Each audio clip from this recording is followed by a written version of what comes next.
大家好，我係孖天央，歡迎嚟到法式學堂。各位貓奴狗主係咪成日都幻想有一日咧，好似外國電影咁，坐喺一個露天嘅 coffee shop 嗰度，好舒服咁一路飲咖啡，一路咧享受同你嘅主子共處嘅時光咧？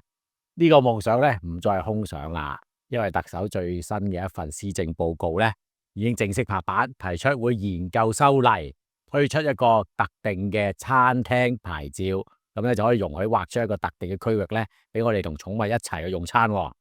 不過咧，呢一個施政報告宣布咗，唔代表即刻有，細節咧要有待諮詢之後咧先至落實嘅。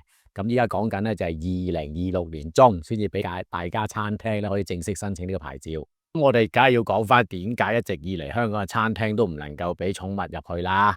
其實就係根據香港法例132X 章咧《食物業規例》裏邊咧。講到明白紙黑字就講明咧，任何人都唔可以帶狗隻進入去食物業嘅處所裏邊嘅。咁啊，所以咧，如果任何餐廳佢夠唔夠膽啊，俾你帶狗隻入去呢個餐廳裏邊咧去進餐，喺度冒住被檢控啊，甚至咧被釘牌嘅風險嘅。呢個就係我哋過去幾十年不變嘅法律現實。今次施政報告提出要研究修例咧，就係對於中意寵物嘅人呢一個大大嘅喜訊。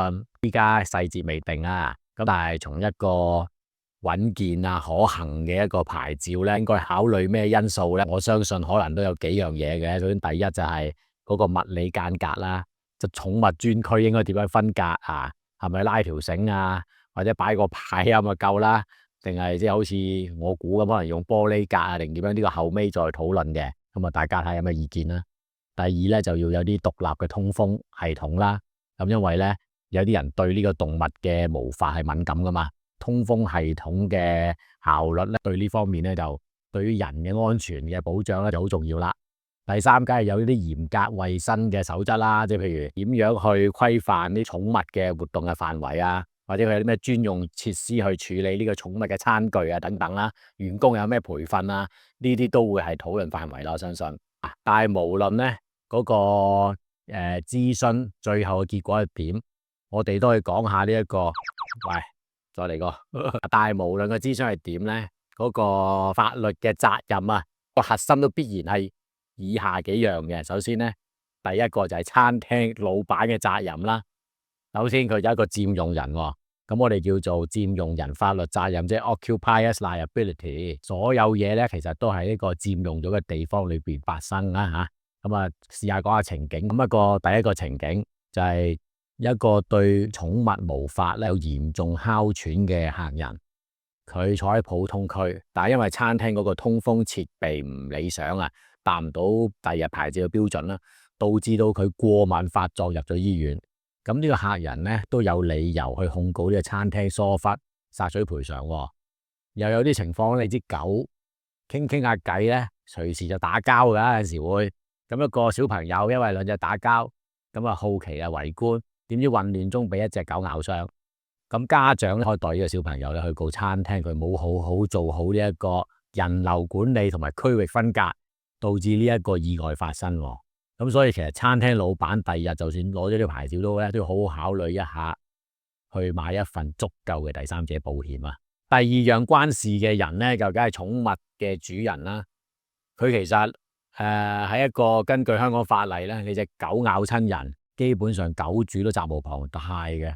咁啊，譬如喺室內一聲巨響，一個閃光，令到呢隻狗受驚，可能佢突然間發狂咬人，你係咪真係能夠控制到佢咧？呢個都係關鍵啊！嗱，譬如舉個例子，你隻狗可能因為隔籬台住一隻叉受驚，咁啊，然之後突然間發狂吠，咁咧就嚇親隔籬一個用緊餐嘅老人家，導致佢心臟不適。雖然係冇物理接觸，但係對方咧仍然可能透過民事索償你，對佢咧造成精神衝擊同埋健康問題有影響到啊！分分鐘打官司添，亦都有可能咧隻狗咧無端端屙督尿喺個地下度，咁啊結果有另一個人行過咧跣親，咁啊跌親個身體，亦都受傷，咁亦都可能向你作出民事索償。咁所以呢一方面咧，其實寵物嘅主人咧都要注意，甚至咧考慮購買一份寵物保險啊，當中係包括埋第三者責任保險嘅。頭先講完咁多法律上邊責任嘅分析之後咧，其實法律都係最低嘅要求。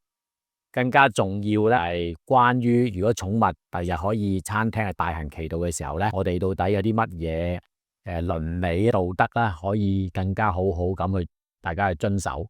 譬如咧，我哋可以諗下，嗱，呢個其實係一個俾寵物咧去餐廳一個新嘅權利嚟喎。但係行使權利嘅前提咧，會唔會更加要有公德心？即係話你寵物係咪經過適當嘅訓練，可以喺公共場合保持安靜？又或者咧，佢係咪100%唔會騷擾到其他人？呢個可能係其實令到嗰啲寵物訓練嘅學校咧多啲生意喎嚇。第二咧，你都要考慮下寵物自己本身嘅嗰個叫做利益啊，佢 interest 啊。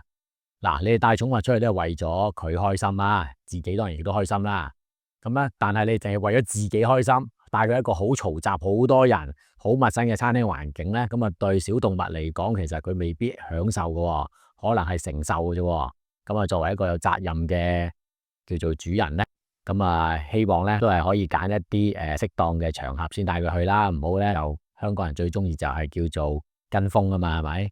咁咧第三咧，亦都要對其他人有同理心啦，即係我哋都要明白社會上邊咧，就有人真係怕狗嘅，怕貓嘅，甚至對呢啲寵物咧有嚴重嘅敏感。咁呢啲唔係唔中意咁簡單啦，其實係引發佢一啲健康嘅問題、心理嘅影響。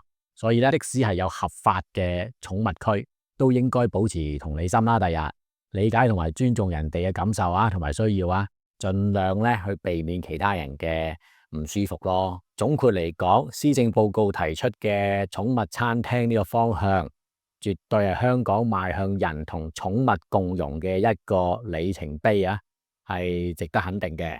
但係由今日我哋講嘅法式學堂分析，我睇到咧，呢一樣嘢都唔一定係咁簡單。成功嘅關鍵咧，唔單止係寵物主人佢嘅自律，更加係要睇下政府聽咗公眾嘅意見之後咧，制定出嚟嘅牌照條款嘅細節，係咪真係能夠做到滴水不漏，又平衡好商機，又有平衡到寵物嘅福利，同埋公眾衛生同埋市民嘅安全。